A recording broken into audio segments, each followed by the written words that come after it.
Guruvayur BJP. സ്ഥാനാർത്ഥി B ഗോപാലകൃഷ്ണന്റെ മതം പറഞ്ഞുള്ള പ്രചാരണത്തെ ഏറ്റുപിടിച്ച് ബി.ജെ.പി. നേതൃത്വവും ബി ഗോപാലകൃഷ്ണനെ ന്യായീകരിച്ച് ബി.ജെ.പി. സംസ്ഥാന പ്രസിഡന്റ് രാജീവ് ചന്ദ്രശേഖർ രംഗത്തെത്തി. ഗുരുവായൂരിൽ ഒരു വിശ്വാസി ജനപ്രതിനിധിയാകണമെന്ന് പറഞ്ഞതിൽ എന്താണ് തെറ്റെന്ന് രാജീവ് ചന്ദ്രശേഖർ ചോദിച്ചു. അതേസമയം പരാമർശത്തിൽ കേസെടുത്തിട്ടും തന്റെ നിലപാടിൽ നിന്ന് പിന്മാറാതെ ബി ഗോപാലകൃഷ്ണൻ SDPI ജമാഅത്തെ ഇസ്ലാമി ബന്ധത്തിൽ LDFും UDFും മറുപടി പറയണമെന്നും ഗോപാലകൃഷ്ണൻ ആവശ്യപ്പെട്ടു. ഗുരുവായൂരിൽ ഹിന്ദു MLA വരണമെന്ന് ആവശ്യപ്പെട്ടുകൊണ്ടാണ് ബി.ജെ.പി. സ്ഥാനാർത്ഥിയായ ബി ഗോപാലകൃഷ്ണൻ കഴിഞ്ഞ ദിവസം വിവാദ ഫേസ്ബുക്ക് വീഡിയോ പങ്കുവച്ചത്. ഇതിനെതിരെ CPIM പരാതി നൽകിയതോടെ ഗോപാലകൃഷ്ണനെതിരെ പോലീസ് കേസെടുക്കുകയായിരുന്നു. തെരഞ്ഞെടുപ്പ് പെരുമാറ്റച്ചട്ടം ലംഘിച്ചെന്നും മതസൗഹാർദ്ദം തകർത്ത് വിഭാഗീയത ഉണ്ടാക്കാൻ ശ്രമിച്ചെന്നും FIRൽ പറയുന്നു. വീഡിയോയും സമൂഹ മാധ്യമങ്ങളിൽ നിന്ന് പോലീസ് നീക്കം ചെയ്തിട്ടുണ്ട്. കേസെടുത്തിട്ടും മതം പറഞ്ഞ് വോട്ട് പിടിക്കാൻ തന്നെയാണോ ബി ഗോപാലകൃഷ്ണന്റെ തീരുമാനം? പ്രചാരണത്തെ വോട്ടാക്കി മാറ്റാൻ BJPക്ക് സാധിക്കുമോ? കാണാം RDX. മതം പറഞ്ഞ ഗുരുവായൂർ ക്ഷേത്രത്തിന് മുന്നിൽ വെച്ച് ചിത്രീകരിച്ച വീഡിയോയിൽ ബി ഗോപാലകൃഷ്ണനെതിരെ ഗുരുവായൂർ ടെമ്പിൾ പോലീസ് ഇന്നലെ കേസെടുത്തിരുന്നു. ജില്ലാ കളക്ടറുടെ നിർദ്ദേശപ്രകാരമായിരുന്നു പോലീസ് കേസെടുത്തത്. ഗോപാലകൃഷ്ണൻ മാതൃകാ പെരുമാറ്റച്ചട്ടം ലംഘിച്ചെന്നും മതസൗഹാർദ്ദം തകർത്ത വിഭാഗീയത ഉണ്ടാക്കാൻ ശ്രമിച്ചെന്നും FIRൽ പറയുന്നു. കളക്ടറുടെ നിർദ്ദേശപ്രകാരം ഗോപാലകൃഷ്ണൻ സമൂഹ മാധ്യമങ്ങളിൽ പങ്കുവച്ച വീഡിയോയും പോലീസ് നീക്കം ചെയ്തു. വിഷയത്തിൽ ജില്ലാ കളക്ടറോട് റിപ്പോർട്ട് തേടിയിട്ടുണ്ടെന്നും റിപ്പോർട്ട് കിട്ടിയ ശേഷം തുടർ നടപടി സ്വീകരിക്കുമെന്നും തെരഞ്ഞെടുപ്പ് കമ്മീഷനും വ്യക്തമാക്കിയിരുന്നു. എന്നാൽ കേസെടുത്തിട്ടും വർഗീയ പരാമർശത്തിൽ ഉറച്ചു നിൽക്കുകയാണ് ബി ഗോപാലകൃഷ്ണൻ. മുസ്ലിം ലീഗ് നേതാവായ KM ഷാജിയുടെ മതമാണ് പ്രശ്നമെന്ന പരാമർശം ചൂണ്ടിക്കാട്ടി ഗോപാലകൃഷ്ണൻ ഫേസ്ബുക്ക് പോസ്റ്റും പങ്കുവച്ചു. ഇതിനിടെയാണ് ഗോപാലകൃഷ്ണനെ ന്യായീകരിച്ച BJP സംസ്ഥാന അധ്യക്ഷൻ രാജീവ് ചന്ദ്രശേഖർ രംഗത്തെത്തിയത്. ഗുരുവായൂരിനെ മക്കയോടും വത്തിക്കാനോടും ഉപമിച്ചുകൊണ്ടായിരുന്നു രാജീവ് ചന്ദ്രശേഖറിന്റെ ഇന്നത്തെ പ്രതികരണം. അതേസമയം വിവാദങ്ങൾക്കിടെ പ്രകടനം ഒഴിവാക്കിക്കൊണ്ട് ബി ഗോപാലകൃഷ്ണൻ ഇന്ന് നാമനിർദ്ദേശ പത്രികയും സമർപ്പിച്ചു. RDX news Malayalam.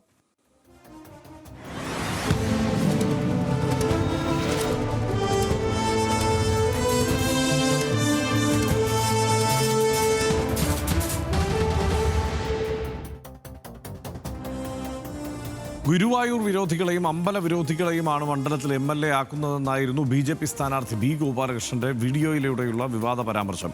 48% ഹിന്ദു ജനസംഖ്യയുള്ള മണ്ഡലത്തിൽ LDFും UDFും മത്സരിപ്പിക്കുന്നത് മുസ്ലിം സ്ഥാനാർത്ഥികളെ മാത്രമാണെന്നും ഗുരുവായൂരപ്പനിൽ വിശ്വാസമുണ്ടെന്ന് പറയാൻ MLA NK അക്ബറിന് ധൈര്യമുണ്ടോ എന്നും ഗോപാലകൃഷ്ണൻ വെല്ലുവിളിക്കുന്നു. ആ വിവാദ വീഡിയോ നമുക്കൊന്ന് കാണാം. കഴിഞ്ഞ അരനൂറ്റാണ്ടായി ഈ ഗുരുവായൂരപ്പന്റെ മണ്ണ് അമ്പലക്കൊള്ളക്കാരുടെയും അമ്പലവിരോധികളുടെയും കൈകളിലാണ്. ഒരു ഹിന്ദു MLA ഇടതും വലതും നിർത്തിയിട്ടില്ല. അന്തർദേശീയ തീർത്ഥാടന കേന്ദ്രമാണ്. ഗുരുവായൂരിലെ മതം പറഞ്ഞുള്ള പ്രചാരണത്തിൽ കേസെടുത്തിട്ടും നിലപാട് മാറ്റാത്ത BJP സ്ഥാനാർത്ഥി ബി ഗോപാലകൃഷ്ണൻ ഗുരുവായൂർ ക്ഷേത്ര പരിസരത്തെ കുടിവെള്ള പ്രശ്നം ഉയർത്തി വിഷയത്തെ പ്രതിരോധിക്കാനും ബി ഗോപാലകൃഷ്ണൻ ശ്രമിക്കുന്നുണ്ട്. അന്തർദേശീയ തലത്തിൽ വരുന്ന ആളുകൾക്ക് കുടിക്കാൻ കുടിവെള്ളം കൊടുക്കാത്ത ഇടതുപക്ഷവും വലതുപക്ഷവുമാണ് ഇവിടെ MLA നിൽക്കുന്നത്. ഇതാണ് കുടിവെള്ളം. ഇതിനെതിരെ കുടിവെള്ള മാർച്ച് ഞങ്ങൾ സംഘടിപ്പിക്കുകയാണ്. ഒന്നും കൂടി, ഇത് കിണറ്റിലെ വെള്ളമാണ്. ഏത് മാധ്യമ പ്രവർത്തകർ വന്നാലും ഇത് കിണറ്റിൽ നിന്ന് കോരി ഇതേപോലെ ഒഴിച്ച് കാണിക്കാം.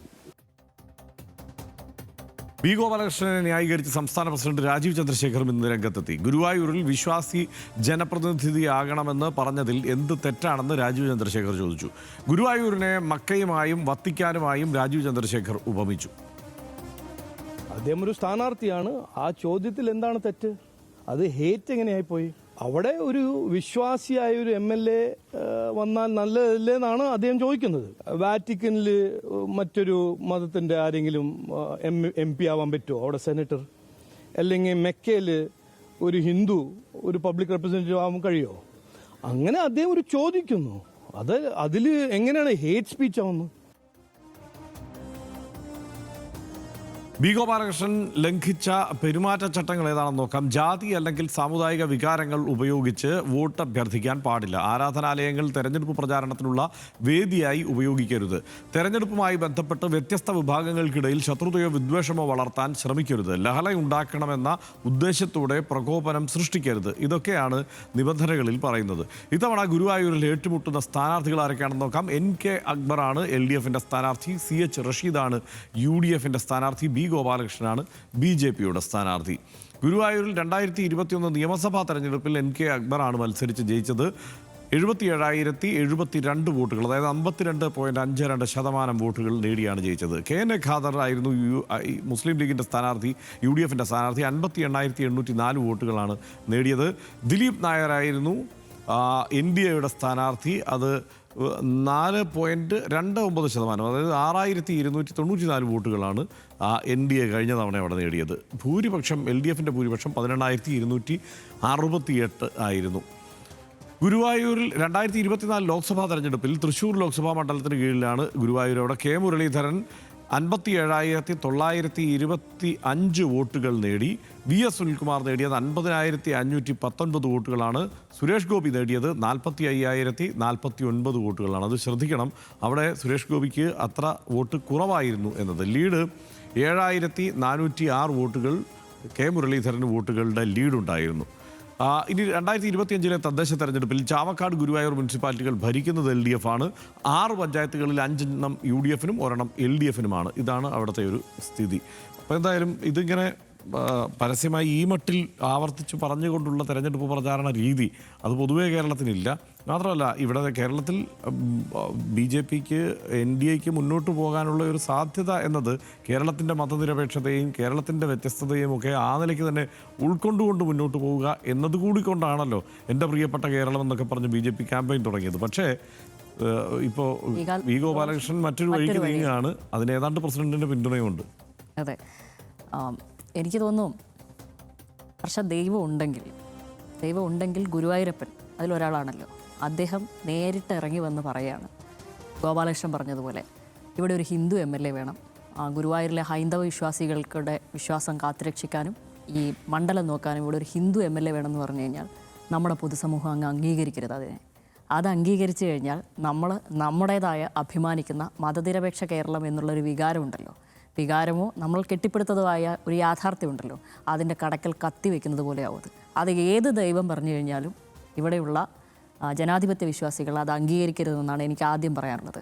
ഇനി അതിൽ ഞാനിത് നമ്മളെപ്പോഴും ഇതിനെ മതനിരപേക്ഷയുടെ വിളനിലമായി തന്നെ കാണണം എന്ന് ഇവിടെ ഇരിക്കുന്ന ഒരു മുഖ്യമന്ത്രിയും VD സതീശനും എല്ലാവരും മതനിരപേക്ഷക്കായി എല്ലാ കാലത്തും ഈ പറയുന്ന പോലെ ജമാഅത്തെ ഇസ്ലാമി പരാമർശം പോലും നടക്കുമ്പോൾ മതനിരപേക്ഷയ്ക്ക് വേണ്ടി വാദിക്കുന്ന ആളുകളാണ് ഇവിടെയുള്ള VD സതീശനായാലും രമേശ് ചെന്നിത്തലയായാലും മുഖ്യമന്ത്രി പിണറായി വിജയനായാലും എല്ലാവരും.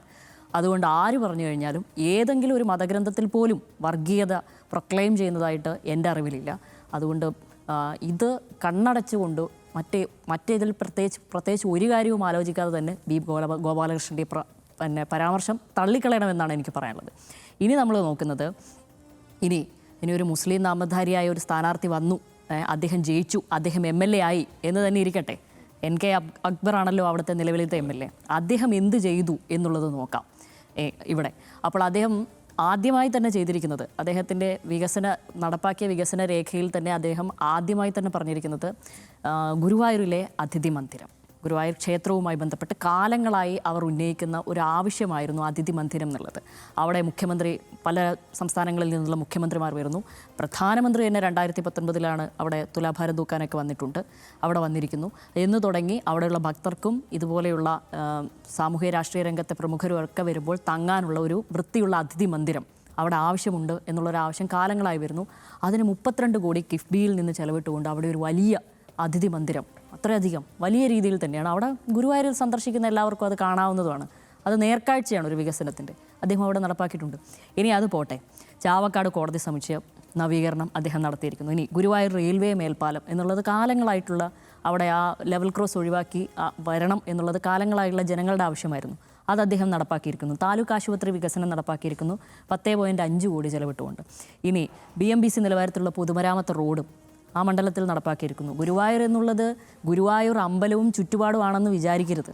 ഗുരുവായൂർ എന്നുള്ളത് വലിയ മണ്ഡലമാണ് എന്ന് ആലോചിക്കണം. പിന്നെ കാർഷിക വികസന പദ്ധതികളൊക്കെ അദ്ദേഹം നടപ്പാക്കിയിരിക്കുന്നു. കടലേറ്റം തടയാനുള്ള കടൽ ഭിത്തികൾ നടപ്പാക്കിയിരിക്കുന്നു. അതുപോലെ തന്നെ ഉപ്പുവെള്ള ഭീഷണി മറികടക്കാൻ സ്ലൂയിസുകൾ അദ്ദേഹം കൊണ്ടുവന്ന പദ്ധതിയാണ്. സർക്കാർ സ്കൂൾ കെട്ടിട നവീകരണം അടക്കം 20-ലധികം സ്കൂളുകൾക്ക് ഇതുപോലെ തന്നെ സാമ്പത്തിക സഹായത്തിലൂടെ ആ നവീകരണമൊക്കെ നടപ്പാക്കിയിരിക്കുന്നു. ഇതൊക്കെ ഒരു MLA എന്ന നിലയിൽ മുസ്ലിം നാമധാരിയായ മതനിരപേക്ഷ കേരളത്തിൻ്റെ MLA എന്നാണ് ഞാൻ പറയുള്ളൂ. അദ്ദേഹത്തിന് B ഗോപാലകൃഷ്ണൻ കാണുന്ന കുറവ് ഇതാണെങ്കിൽ പോലും അദ്ദേഹം പക്ഷേ ആ മണ്ഡലത്തിൽ നല്ല വികസനങ്ങൾ കൊണ്ടുവന്ന് വീണ്ടും ഇത്തവണ വലിയ ആത്മവിശ്വാസത്തോടെ ജനവിധി തേടാൻ പോകുന്ന വീണ്ടും ഇത്തവണയും LDF-നായി അദ്ദേഹം തന്നെയാണ് മത്സരിക്കുന്നത്, ഒരു MLA ആണ് എന്ന് തുടങ്ങി. ഇതിപ്പോൾ വേറൊരു ഉദാഹരണം പറയാം. 2019 പ്രധാനമന്ത്രി നരേന്ദ്രമോദി വന്നതെന്ന് ഞാൻ നേരത്തെ പറഞ്ഞല്ലോ. അദ്ദേഹം അവിടെ താമരപ്പൂ കൊണ്ടുള്ള ഒരു തുലാഭാരം നടത്തിയിരുന്നു ഗുരുവായൂർ ക്ഷേത്രത്തിൽ. അന്ന് ആ പൂ എവിടെ നിന്നാണ് താമരപ്പൂ കൊണ്ടുവന്നത് എന്നുള്ളത് ബി ഗോപാലകൃഷ്ണൻ മാത്രമല്ല, നമ്മുടെ സമൂഹത്തിലുള്ള എല്ലാവർക്കും അറിയാം എവിടെ നിന്നാണെന്ന്. അത് സത്യത്തിൽ മലപ്പുറം തിരുനാവായയിലുള്ള ഒരു 50ഓളം മുസ്ലിം കുടുംബങ്ങളാണ് വർഷങ്ങളായി ഗുരുവായൂരിലേക്ക് താമരപ്പൂ കൃഷി നടത്തിക്കൊണ്ടിരിക്കുന്നത്. അതുകൊണ്ടാണ് ഈ ഇന്ത്യയുടെ തന്നെ ബഹുമാനപ്പെട്ട എല്ലാവരുടെയും നമ്മുടെ എല്ലാവരുടെയും പ്രധാനമന്ത്രി അവിടെ തുലാഭാരം നടത്തിയിരിക്കുന്നു. എന്നിട്ട് എന്തെങ്കിലും സംഭവിച്ചിട്ടുണ്ടോ? അദ്ദേഹം ഭരിക്കുകയല്ലേ ഇവിടെ, നന്നായി ഭരിക്കുകയാണല്ലോ ഇവിടെ. അപ്പോൾ അതിലല്ല കാര്യം. അപ്പോൾ ബി ഗോപാലകൃഷ്ണൻ സത്യത്തിൽ ഹർഷൻ ആദ്യം സൂചിപ്പിച്ചതുപോലെ തന്നെ ഈ തെരഞ്ഞെടുപ്പിലെ അവരുടെ പ്രഖ്യാപിത നയങ്ങളിൽ നിന്നും വ്യതിചലിച്ചുകൊണ്ട് സ്വന്തമായ ഒരു ലൈനിലേക്ക് പോവുകയാണെന്നാണ് എനിക്ക് തോന്നുന്നത്. കാരണം വിദ്വേഷ പ്രചാരമോ വിദ്വേഷ പ്രചരണമോ വിലപ്പോവില്ല എന്ന് കണ്ടുകൊണ്ടാണ് അവരവരുടെ കാലാകാലങ്ങളായിട്ടുള്ള ഒരു സ്ട്രാറ്റജി മാറ്റിക്കൊണ്ട് തീർച്ചയായും ഇത്തവണ എൻ്റെ കേരളമല്ല, എൻ്റെ പ്രിയപ്പെട്ട കേരളം എന്ന രീതിയിൽ അവർ ഐ ലവ് മൈ കേരള അല്ലേ, ഐ ലവ് മൈ കേരളം എന്ന നിലയ്ക്ക് ഇതുപോലെ തന്നെ പ്രചാരണങ്ങളൊക്കെ നല്ല രീതിയിൽ കൊണ്ടുപോവുകയാണ്. ഒരു സ്ഥലത്ത് പോലും അവർ ഇത്തവണ സത്യം പറഞ്ഞാൽ ഒരു പ്രീണനം ഇന്ന് മുന്നിൽ കണ്ടുകൊണ്ടാണോ എന്നറിയില്ല. കഴിഞ്ഞ ദിവസമൊക്കെ VSNU ഒക്കെ റിപ്പോർട്ട് ചെയ്യുന്നുണ്ടായിരുന്നു, ഈദ് ആയ അന്ന് മറ്റേ പള്ളികളിൽ പോവുക വിശ്വാസികളെ പോലും രാജീവ് ചന്ദ്രശേഖർ കാണുകയോ അത്തരത്തിലുള്ളൊരു പ്രതീതി ഉണ്ടാക്കുകയോ ചെയ്തിട്ടില്ല. ബാക്കി സ്ഥാനാർത്ഥികളൊക്കെ പോയിട്ടുണ്ട്. അപ്പോഴും അവർ മറ്റൊരു രീതിയിലാണ് അതിനെ കാണുന്നത്. ഉള്ള വോട്ടുകൾ വൃത്തിയായി ഉറപ്പിക്കുക, മറ്റു വോട്ടുകൾ തേടാതിരിക്കുകയോ വിദ്വേഷം അവർക്കെതിരെ ജനിപ്പിക്കാത്ത രീതിയിൽ പെരുമാറാതിരിക്കുകയോ എന്ന് തുടങ്ങി എല്ലാ സ്ഥാനാർത്ഥികളും പാലിച്ചു പോകുന്ന ഒരു കാര്യങ്ങൾ രാജീവ് ചന്ദ്രശേഖർ അടക്കം ചെയ്തിട്ടുണ്ട് ഇത്തവണ. എന്നിട്ടും അദ്ദേഹം വന്നിട്ട് ഇവിടെ പിന്തുണ കൊടുക്കുന്നുണ്ടോ എന്നുള്ളത് എനിക്ക് അത്ഭുതമുണ്ട്. അപ്പോൾ ആ രീതിയിൽ മനസ്സിലാക്കി അവരുടെ ഒരു ലൈനിലായിരുന്നു പോയിരുന്നത്. പക്ഷേ ബി ഗോപാലകൃഷ്ണൻ സ്വന്തമായി ഒരു വഴി വെട്ടിത്തുറന്നിരിക്കുകയാണ്. അത് സ്വന്തമായിട്ടുള്ളതല്ല, കാലാകാലങ്ങളായി BJP പഠിച്ചു വെച്ചതാണ്. പഠിച്ചത് മറക്കാൻ കഴിയില്ല എന്ന് തന്നെയാണ് ബി ഗോപാലകൃഷ്ണൻ ഇപ്പോൾ തെളിയിക്കുന്നത്. അത് തന്നെയാണ് പറഞ്ഞുകൊണ്ടിരിക്കുന്നത്. ഇതിപ്പോൾ ഈ വിഷയം ഇങ്ങനെ ചർച്ച ചെയ്യുന്നത് യഥാർത്ഥത്തിൽ അതും കേരളമായതുകൊണ്ട് മാത്രമാണ് എന്നുള്ളതാണ് യാഥാർത്ഥ്യം. കാരണം ഇപ്പോൾ കഴിഞ്ഞ പാർലമെൻറ്റ് തിരഞ്ഞെടുപ്പ് നോക്കിക്കഴിഞ്ഞാൽ ആ തെരഞ്ഞെടുപ്പ് കാലത്താണ് ഈ നുഴഞ്ഞു കയറ്റക്കാർ എന്ന മട്ടിൽ ഘുസ്പേടിയ എന്നുള്ള പ്രയോഗം പ്രധാനമന്ത്രി നടത്തുന്നത്. അതുപോലെ ഈ കോൺഗ്രസ് അധികാരത്തിൽ വന്നാൽ മംഗൾസൂത്ര താലിമാല കൊണ്ടുപോയി ഇവിടെ ഈ ന്യൂനപക്ഷ വിഭാഗങ്ങൾക്ക് വിതരണം ചെയ്ത് കളയും എന്നൊക്കെയുള്ള പരാമർശങ്ങൾ വന്ന തെരഞ്ഞെടുപ്പാണ് കഴിഞ്ഞു പോയത്. അതുപോലെ ഇദ്ദേഹത്തിൻ്റെ അമിത്ഷായുടെ പ്രസംഗങ്ങളിൽ തുടർച്ചയായി അത്തരത്തിൽ ഉള്ള പരാമർശങ്ങൾ വന്നിരുന്നു. മുല്ല മദർസ പരാമർശമൊക്കെ വന്നത് അമിത്ഷായുടെ പരാമർശങ്ങൾ ആ നിലയ്ക്ക് വന്നു. യോഗി ആദിത്യനാഥിൻ്റെ പരാമർശങ്ങളും അതുപോലെ തന്നെ വന്നു. അത് എനിക്ക് തോന്നുന്നത് ഇതുപോലെ തന്നെ ഇതുവരെ പെട്ടെന്ന് നമുക്ക് ഓർത്ത് വയ്ക്കാവുന്ന തരത്തിലുള്ള അതല്ലെങ്കിൽ ആ നിലയ്ക്കുള്ള ഒരു പരാമർശമാണ്. അതും അലി ബജറംഗ് ബലി, അലി വേഴ്സസ് ബജറംഗ് ബലി എന്നുള്ള പ്രയോഗം ആ നിലയ്ക്ക് വന്നതാണ്. തെരഞ്ഞെടുപ്പ് കാലത്ത് വരുന്ന പ്രയോഗങ്ങളും തെരഞ്ഞെടുപ്പിനെ നേരിടുന്ന രീതിയും അതാണ്. അപ്പോൾ അതുകൊണ്ട് ഗോപാലകൃഷ്ണനെ ആ നിലയ്ക്ക് അവരുടെ ഒരു പ്രഖ്യാപിത നിലപാട്, അതായത് സംഘടനയുടെ ദേശീയ തലത്തിലുള്ള ഒരു പ്രഖ്യാപിത ലൈനിൽ നിന്നും വ്യതിചലിച്ചുകൊണ്ടല്ല ബി ഗോപാലകൃഷ്ണൻ ഇത് ചെയ്തിരിക്കുന്നത്. അത് തന്നെയാണ് യഥാർത്ഥ ലൈൻ. അപ്പോൾ ആ ലൈനിൽ നിന്നുകൊണ്ടാണ് അദ്ദേഹം കാര്യങ്ങൾ പറയുന്നത്. പിന്നെ ഇതുകൊണ്ട് എന്തെങ്കിലും തരത്തിലുള്ള ഒരു കുഴപ്പമുണ്ടാവുമെന്നോ, അദ്ദേഹത്തിനെതിരെയുള്ള ഇപ്പോൾ കേസെടുത്തത് കൊണ്ട് ഇത് അവസാനിക്കുമെന്നോ, കേസെടുത്തതോടെ അദ്ദേഹം ചെന്ന് കുഴപ്പത്തിൽ ചാടുമെന്നോ, കേസ് മുമ്പോട്ട് പോകുമെന്നോ ഒന്നും കരുതേണ്ടതില്ല. സാധാരണ ഇത്തരം സാഹചര്യങ്ങളിലൊക്കെ ഇപ്പോൾ ഈ തെരഞ്ഞെടുപ്പ് കമ്മീഷൻ ഇവിടെ സ്വീകരിച്ചതിന് സമാനമായി ഇപ്പോൾ ആ വീഡിയോ വലിപ്പിച്ചിട്ടുണ്ട് പോലീസ്. അതുമാത്രമല്ല ഇപ്പോൾ ചിലപ്പോൾ ഒരു നോട്ടീസൊക്കെ കൊടുക്കുമായിരിക്കും തെരഞ്ഞെടുപ്പ് കമ്മീഷൻ. ഇതെല്ലാം ഈ കേസുകളിലൊക്കെ അങ്ങനെയൊക്കെ തന്നെ സംഭവിച്ചിട്ടുള്ളത്. ഇവിടെ ആകപ്പാടെ KM ഷാജിയുടെ കാര്യത്തിൽ മാത്രമാണ് മറ്റൊരു വിധി ഉണ്ടായിട്ടുള്ളത്. കോടതിയിൽ നിന്നൊരു വിധി വരുന്ന തരത്തിലേക്ക് ആ കാര്യങ്ങൾ മാറിയിട്ടുള്ളത്. അതും ഇവിടെ ഈ കേസ് നടന്നതുകൊണ്ടും ഇവിടെ നിന്ന് ആ കേസ് വളർന്നതുകൊണ്ടുമാണ് എന്നാണ് എനിക്ക് തോന്നുന്നത്. അതിനപ്പുറത്ത് ഇന്ത്യയിൽ ഇപ്പോൾ ഇതൊരു വളരെ സ്വാഭാവികമായ സംഗതിയായി മാറിക്കഴിഞ്ഞിരിക്കുന്നു. ഈ മതം പറഞ്ഞിട്ടുള്ള വോട്ടുപിടുത്തം എന്നുള്ളതാണ് അതിനകത്തെ പ്രശ്നം. ഈ തെരഞ്ഞെടുപ്പിലും അത് കുറേ കൂടി രൂക്ഷമാകാനാണ് സാധ്യത തുടർന്ന് അങ്ങോട്ട് പോകുന്ന ദിവസങ്ങളിൽ. ഞാനിങ്ങനെ സൂക്ഷ്മമായി BJPയുടെ ഒരു തെരഞ്ഞെടുപ്പ് പ്രചാരണ രീതി ഇപ്പോൾ നിരീക്ഷിക്കുമ്പോൾ ഞാൻ മനസ്സിലാക്കിയ ഒരു കാര്യം, എനിക്ക് തോന്നിയത് ഈ പോസ്റ്റർ പ്രചാരണങ്ങളൊക്കെ താരതമ്യേന കുറച്ചിട്ടുണ്ട്. കഴിഞ്ഞ തവണത്തേതിനേക്കാൾ താരതമ്യേന പോസ്റ്റർ പ്രചാരണങ്ങൾ കുറച്ചു. പക്ഷേ പ്രാദേശികമായി ആളുകളെ പങ്കെടുപ്പിച്ചുകൊണ്ട് RSSൻ്റെയും പ്രാദേശിക സംഘടനാ പ്രവർത്തകരുടെയും BJP പ്രവർത്തകരുടെയും ഒക്കെ പരിപാടികൾ കാര്യമായി നടക്കുന്നുണ്ട്. വീടുകൾ കയറിയുള്ള പ്രചാരണം കാര്യമായി നടത്തുന്നുണ്ട്. ഇത്തവണ മൊത്തത്തിൽ സ്ട്രാറ്റജി മാറ്റി പിടിച്ചിട്ടുണ്ട് BJP. അപ്പോൾ അതുകൊണ്ട് ഞാൻ പ്രതീക്ഷിച്ചിരുന്നില്ല ഇങ്ങനെ ഒരു പരാമർശം ഉണ്ടാകുമെന്ന്. നേരത്തെ പറഞ്ഞതുപോലെ കേരളം മാറ്റി കേരളമാക്കി. അപ്പോൾ കേരളം എന്നുള്ളത് BJPയുടെ ഒരു ക്രെഡിറ്റിലേക്ക് കൊണ്ടുവരാനുള്ള ഒരു ശ്രമം നടത്തുന്നുണ്ടായിരുന്നു കേരളം എന്നുള്ള ആ പ്രഖ്യാപനവും ആ തീരുമാനവും തന്നെ. അപ്പോൾ അതുകൊണ്ട് തന്നെ ഇത്തവണ ട്രാക്ക് വേറെയാണെന്നാണ് നമ്മൾ പ്രതീക്ഷിച്ചിരുന്നത്. പക്ഷേ വീണ്ടും ഈ ട്രാക്കിലേക്ക് തന്നെയാണ് വന്നുപെട്ടിരിക്കുന്നത്. ഇപ്പോൾ B. ഗോപാലകൃഷ്ണൻ ഇത് പറഞ്ഞിരിക്കുന്നത്. പക്ഷേ ഇത് B. ഗോപാലകൃഷ്ണൻ ഇത് കടന്നങ്ങ് പോകും. ഇപ്പം നമ്മുടെ കഴിഞ്ഞ ദിവസം ലെവിനോടൊക്കെ ദേഷ്യപ്പെടുന്നുണ്ടായിരുന്നു ഈ കാര്യത്തിൽ. അദ്ദേഹത്തിൻ്റെ ബൈറ്റ് നേടിയപ്പം വല്ലാതെ ചൂടാകുന്നുണ്ടായിരുന്നു. അതിൻ്റെ കാരണം എന്താണെന്ന് വെച്ചാൽ അന്നേരം ഒരു ചെറിയ കൺഫ്യൂഷനിലായിരുന്നു. ഇതൊരു പ്രശ്നത്തിലേക്ക് പോയി ചാടുമോ, സംഘടനയ്ക്കുള്ളിൽ നിന്ന് വിമർശനം ഉണ്ടായിട്ടുണ്ട് എന്നുള്ള റിപ്പോർട്ടുകളും ആ സമയത്തുണ്ടായിരുന്നു. അപ്പോൾ ഇത് കൂടുതൽ കുഴപ്പത്തിലേക്കാണോ പോയി ചാടാൻ പോകുന്നത് എന്നുള്ള ഒരു ആശങ്കയുള്ളത് കൊണ്ടാണ് അങ്ങനെ ഒരു സമീപനം സ്വീകരിച്ചത്. പക്ഷേ ഇപ്പോൾ ഏതാണ്ട് സംസ്ഥാന പ്രസിഡന്റ് കൂടി ഈ ട്രാക്കിലേക്ക് വന്നതോടെ പിന്നെ അതിന് നടത്തിയിരിക്കുന്ന താരതമ്യങ്ങൾ അത് എങ്ങനെയാണ് ഈ ഘട്ടത്തിൽ യോജിക്കുക എന്നുള്ളൊരു പ്രശ്നമുണ്ട്. ഇന്ത്യയിലെ ഏതെങ്കിലും ഒരു സ്ഥലത്ത് ഉള്ള ഏതെങ്കിലും ഒരു ദേവാലയത്തെ ചൂണ്ടിക്കാട്ടിയിട്ടല്ല രാജീവ് ചന്ദ്രശേഖർ ഇത് പറയുന്നത്. അത് വത്തിക്കാനെയും മക്കയെയും ഒക്കെ ചൂണ്ടിക്കാട്ടിയിട്ടാണ് ഇത് പറയുന്നത്. ഇതെല്ലാം ഇന്ത്യക്കാർ എന്നുള്ള സങ്കല്പത്തിനപ്പുറത്താണ് ഈ കാര്യങ്ങൾ ചെയ്യുന്നത്. അതുകൊണ്ടാണ് ഈ പ്രശ്നം. ഇത് മുഴുവൻ നമ്മുടെ സമൂഹം എന്ന് പറയുന്നത് ഇന്ത്യക്കാരാണ്, അല്ലെങ്കിൽ കേരളീയരാണ്, നമ്മളൊരൊറ്റക്കെട്ടാണ് എന്നുള്ള സങ്കല്പത്തിനപ്പുറത്ത് ഈ കാര്യങ്ങളെ അവതരിപ്പിക്കാനുള്ള കഠിനമായ ശ്രമത്തിൻ്റെ ഭാഗമായിട്ടാണ് പലപ്പോഴും ഇവിടെ നിന്ന് പലർക്കും പാകിസ്ഥാനിലേക്ക് പോകാനുള്ള ആഹ്വാനങ്ങളൊക്കെ കിട്ടുന്നത് തുടർച്ചയായിട്ട്.